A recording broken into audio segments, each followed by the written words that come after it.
All right, today we're putting together a kind of field guide, a step-by-step manual for making the perfect paranormal B-horror comedy. And to do that, we're going to use a real, absolutely brilliant B-movie as our case study. This is how you make some truly beautiful chaos. Let's get into it. So we're going to start with this incredible line of dialogue. Why? Because it tells you everything, literally everything you need to know about the tone we're working with here. It's weird, it's hilarious, and it just screams low-budget charm. It's the perfect way to kick things off. Okay, first things first. Every single great B-horror story needs a focus, an object that's just soaked in pure evil to get the whole plot rolling. So for our guide, ingredient number one is, of course, the cursed artifact. And that artifact is often a haunted doll, right? It's a total horror staple. You know the type. Sometimes they're genuinely scary, and other times, well, not so much. It's just a classic trope, and it's absolutely perfect for a comedic twist. And that brings us to our artifact, Anna the doll.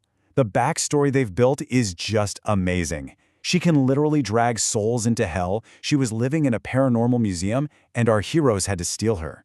But you know, the real B-movie magic here is the fact that everyone, even the museum curator, keeps calling her Susan. So, you've got your cursed object. What's next on the checklist? You need heroes. But not just any heroes. You need investigators who are completely, totally, and hilariously out of their league. So let's meet our guys. And here we have that classic gap between expectation and reality that makes B-horror comedy so great. You know, you're picturing these stoic experts, but what you get are Sean and Jacob. These guys prep for a heist by watching Prison Break movies and get most of their life lessons from TV commercials. This quote, it just says it all about their dynamic, doesn't it? They're faced with a super creepy satanic ritualist, and their biggest concern isn't the danger, it's whether she's hot or not. That right there is the absolute heart and soul of B-horror character development. Okay, we've got the doll, we've got our heroes. Now it's time for the investigation. And as you probably figured out by now, their methods are, let's just say they're not exactly by the book. You can just feel the complete lack of a plan here. They're just making it all up as they go, trying to brand their greatest investigation known to man with a working title while they're filming. That kind of earnest, we have no idea what we're doing vibe is just crucial. So let's break down their so-called process. They have all the right gear, the EMF detectors, the laser grids, but the human side of things is a total mess. They find a random woman through a sketchy online ad, get obsessed with making sure she has a veggie plate because it makes women comfortable, and then the whole thing gets sidetracked by an argument over word choice. And the conclusions they jump to? Oh, they're just pure gold. A hot spot on an EMF reader isn't a demon, no. The doll is blushing. A weird noise in the house? Gotta be a beaver. Or maybe it was a possible. The logic is, in its own way, completely flawless. So this is the moment, right? This is the big turning point in any B-horror plot. Our heroes have officially run out of ideas. The situation is getting way bigger than they can handle. So what do you do now? But when all else fails, you gotta call in an expert. Or, in this case, you call in someone who says they're an expert and is cool with some pretty strange working conditions. So let me introduce you to Princess Jasmine, the satanic ritualist. Her whole prep involves lying on the floor, naked and covered in blood, and wearing a goat skull. Oh, and she has one little rule for anyone who wants to take part in her ritual. You have to get naked too. No exceptions. And there it is, the ultimatum. All of a sudden, this whole paranormal investigation has become a lot less about ghosts and a lot more about a really, really awkward test of their dedication to the cause. The stakes have been somehow raised and lowered at the exact same time.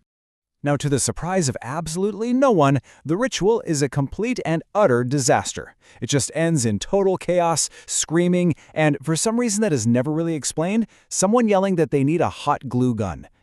As you do. So, after the haunted object, the bumbling heroes, and the botched investigation, we come to the final and maybe the most important phase of B-horror filmmaking.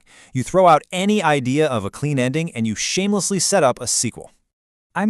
After everything that happened, possessions, kidnappings, a psychic's head literally falling off her body, you'd think these guys would be a little traumatized, right?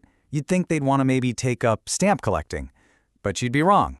And there it is. That's the pivot right there. Instead of running away screaming, they see a career path. This is that magical moment when a one-off story suddenly dreams of becoming a franchise. So, they've made the call. They're going pro. But before they can go out and fight any more demons, they have to tackle their biggest challenge yet. They got to figure out their branding. And their brainstorming session is just chef's kiss. They toss around ideas like freaky links, and then they try spooky paranormal action team, only to immediately decide that, nah, that's too much. It's the perfect underwhelming end to their journey.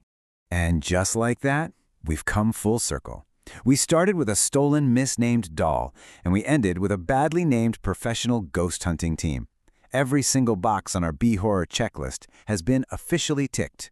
And what better way to finish than with this line from the movie's surprisingly poetic end credit song? It's just this strangely profound, hopeful note to end on, which is kind of the final, beautiful signature of this entire genre. So it kind of leaves you with a question, doesn't it? What's the real magic of these movies? Is it the monster you see on screen? Or is it the crazy, clumsy, but always genuine passion of the people who are actually making the movie? Something to think about. Thanks for tuning in.